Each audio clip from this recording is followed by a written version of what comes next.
The way it makes me feel, it feels like we're finally in a position where where everyone has to admit the role that blacks played in American politics. The first black man was elected by the Presidential Congress, John Hanson.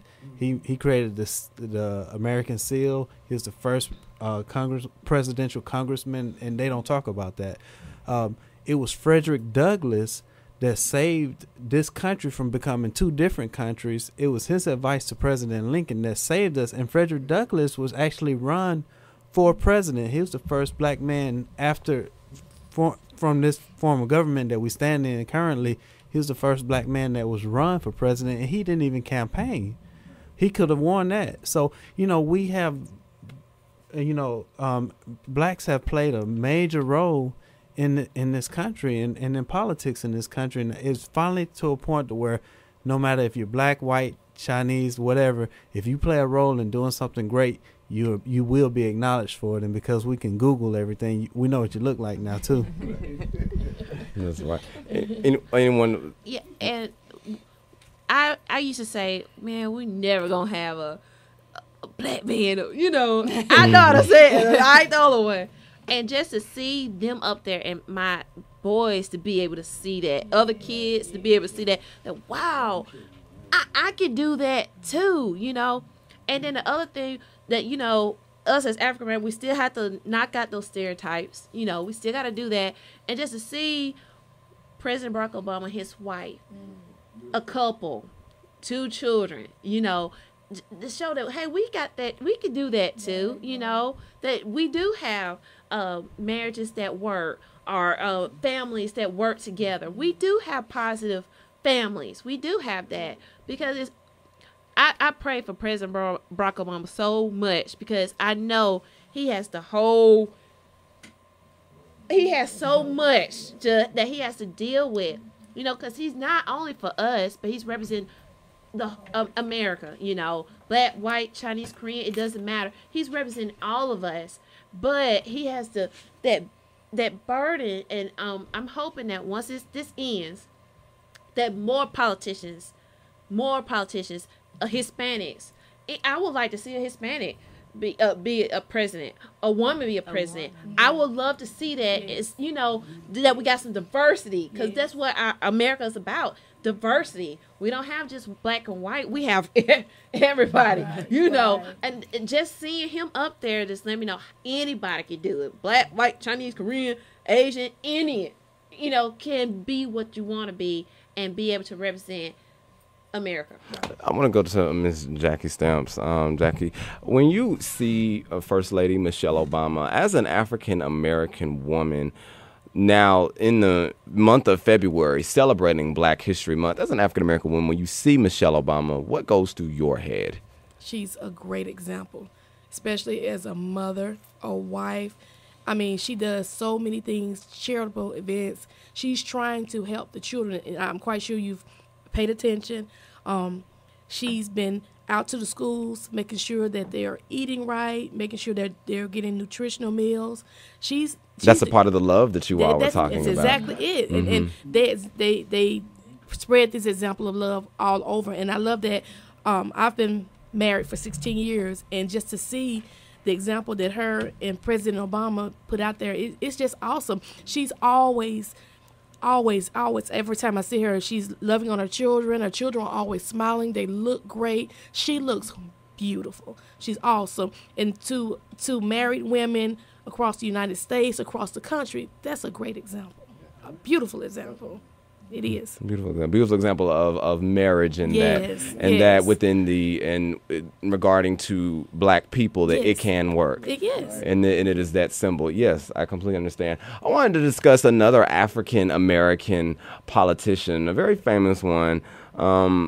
Famous to some, but some maybe not known to others, but a great politician nonetheless, by the name of Adam Clayton Powell Jr. Adam Clayton Powell Jr. was the first Black person from the state of New York to be elected to Congress. And Adam Clayton Powell Jr. created a statement. He created a phrase that has permeated itself in the African American community for generations after generation. And the phrase is simple: keep the faith, baby. That's what the that is what the phrase that Adam Clayton Powell Jr. created. It's called "Keep the Faith, Baby." I want to ask everyone here in the room, when you hear that phrase, "Keep the Faith, Baby," what does it mean for Black people and for the honoring and for the legacy of Black History Month? I want to start with David E. Reddick. When you hear the term "keep the faith, baby," what does that mean for you? You know, it's a term of endearment. You know, it's a term of endearment, knowing that, you know, we will face challenges and we will have obstacles in our life, and you know, we have to endure. We have to be strong, and we have to, you know, my dad used to tell me this: you got to work twice as hard to get half as far. So he made it. He let us know that if we endure, if we hold on, if we don't let go, if we can fight the good fight, then, you know, we can achieve. Kiara Blue, what do you when you think of "Keep the Faith, Baby" by Adam Clayton Powell Jr., what goes through your head? Well, faith is already a strong characteristic of the African American soul, because if we've never had anything else, we've always had faith.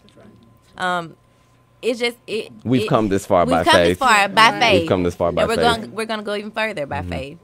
So the phrase is simple: keep the faith, baby. There's nothing more to say about it. It is what it is. What about you, Reverend Roosevelt Parker? You're a man of the cloth, and faith is really your platform. If faith is your essence, when you hear statements like these, "Keep the faith, baby," what does it mean for you?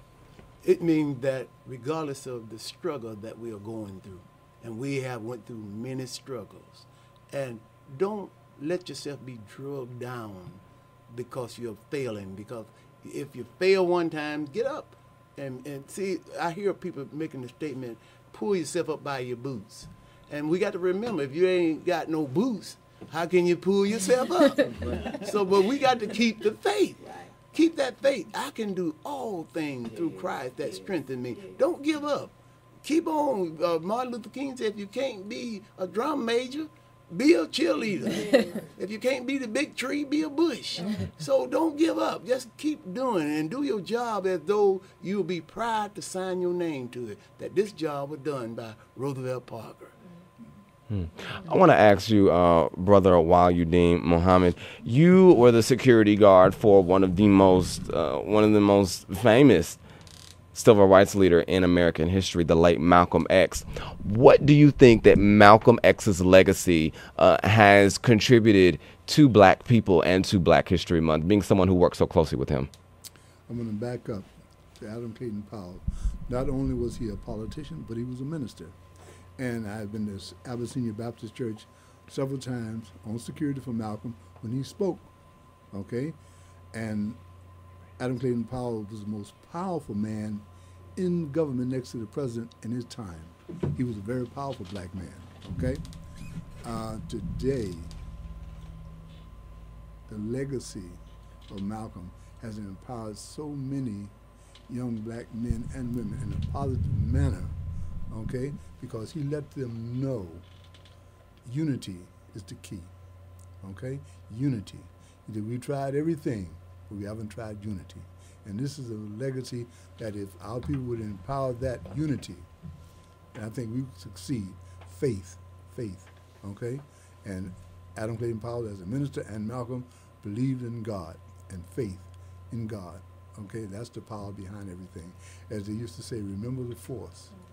And Webster's dictionary defined force, God, okay? This is what it is. And that's what we have to keep faith in, okay? African Americans have such a reputation for being a very patient people. Do you all agree with this essence that African Americans, that we've been a very patient people throughout time in regards to history as it's related to our ancestors? I know Dr. King said there comes a times where patience is betrayal. I haven't heard the patient thing before. We've always been told to get up and do something. But you're talking to a lot of activists in here. Yeah. I don't think we don't have time for patience. We've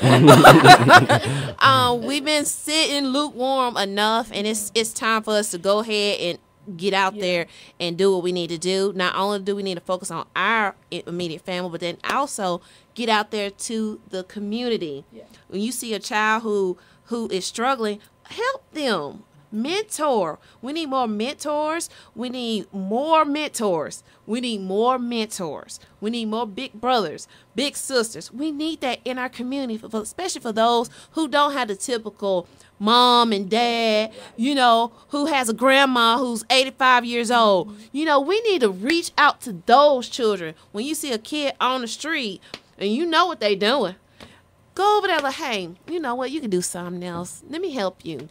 And you see another child who can't read, and you know they can't read. It's no sense you talking about them. How about you do something about it? Right. I don't have time for patience. We got to get to moving. Right. It is 53 minutes past the hour here on 91.9 FM WLJS Jacksonville. When we return, I want to ask our panel of African-American guests how gospel music has contributed to the black culture and to Black History Month. We'll be right back here on 91.9 FM WLJS Jacksonville.